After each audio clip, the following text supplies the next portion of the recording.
आज की कहानी का विषय सच्चे साथी। एक बार की बात है, राधा नाम की एक लड़की अपने पिता के साथ रहती थी। उसकी माँ बचपन में ही गुजर गई थी। वह अपने घर का काम करती फिर कॉलेज जाती थी। कॉलेज जाते समय वह रोज रास्ते में एक जगह पक्षियों को दाना डालती थी। उसके घर में भी दो पक्षी थे, उनको भी वह रोज दाना डालती थी।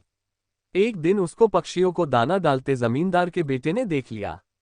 उसने अपने पिता से जाकर राधा से शादी करने की इच्छा जताई। जमींदार ने राधा के पिता से बात करके अपने बेटे की शादी राधा से करा दी।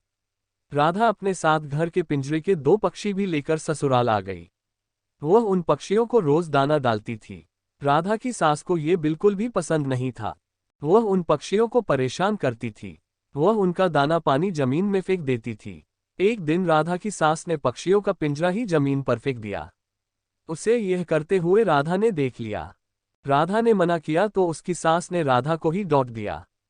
इन सब बातों से राधा परेशान रहने लगी।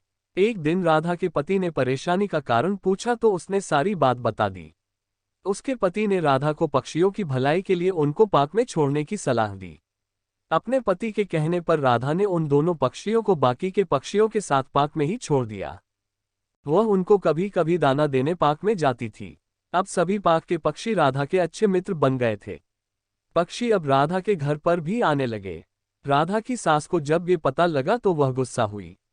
वह राधा को उसके मायके छोड़ने के लिए उसको साथ लेकर गई। रास्ते में कुछ चोरों ने राधा की सास के गहने चुराने की कोशिश की। तभी राधा के पक्षियों ने आकर चोरों पर हमला किया, जिससे चोर भाग गए। इसके बाद राधा और उसकी सास घर ही लौट आए। अब राधा की सास की सोच पक्षियों के प्रति बदल चुकी थी। उसने राधा से कहा कि अब हम दोनों चिड़िया को दाना देने चला करेंगे और पहले के दो पक्षियों को घर वापस लेकर आएंगे। ये बात सुनकर राधा बहुत खुश हुई। मॉरल ऑफ द स्टोरी, सीख।